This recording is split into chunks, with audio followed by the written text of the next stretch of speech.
I'm Kristie Swim, and this is my story.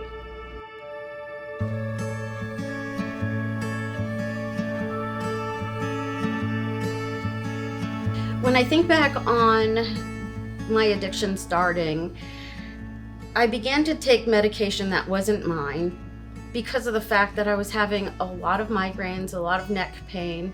I was having migraines probably 4 times a week as a minimum.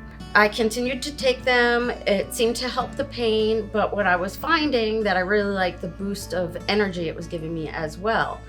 And that really hit me at about 5 years ago. I started feeling convicted. I would be at church or at home on my knees begging God to just take this addiction away from me.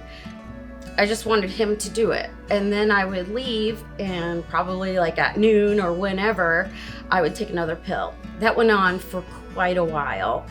And I pretty much was using God as a genie. I just thought that I'd hand it over to him and that would be the end of it.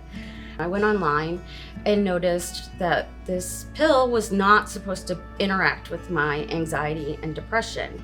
Also, I found out it was an opioid. I can never say that word right, but it was an opioid. And you would think at that point that'd be enough and I'd just put them away and that'd be the end of it, but I was too far in. Then I was at the IF conference.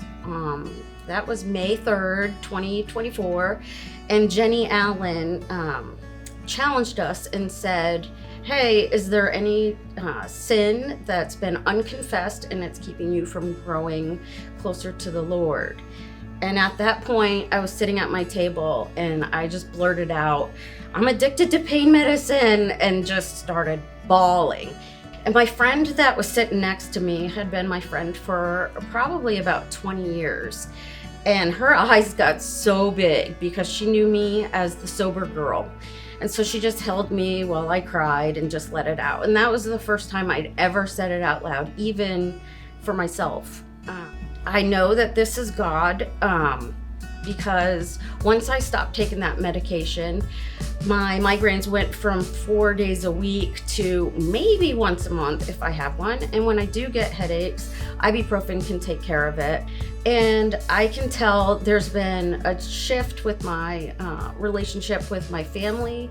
The kids have even noticed that mom's not laying around feeling sick all the time and things like that. So I know that's made us all grow closer. I can celebrate the fact that on May 3rd, 2025, I can truly say that I'm sober. During this process, I have grown closer to God because I realized that he's not a genie, and the fact that I was leaning on him that way was not cool. He wants me to be authentic, and you gotta put the work in. It can't just be, I don't like this, please take it away. I would say if you're sensing that you're abusing any type of substance that alters the way you act or how you're thinking, don't push it aside. Share it with somebody. Definitely lean on the Lord. Admit it to yourself. Definitely be honest with your doctor. If you do stop any type of substance, don't just do it on your own. It can be really dangerous. And make sure that you just have a lot of people to back you up. So the other thing I just want to share is if anybody is hearing this story and they're feeling alone and they want to talk, I am always here.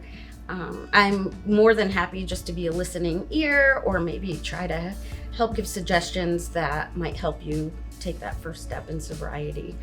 You're never alone, and God's always with you, and the first thing is lean on him sincerely.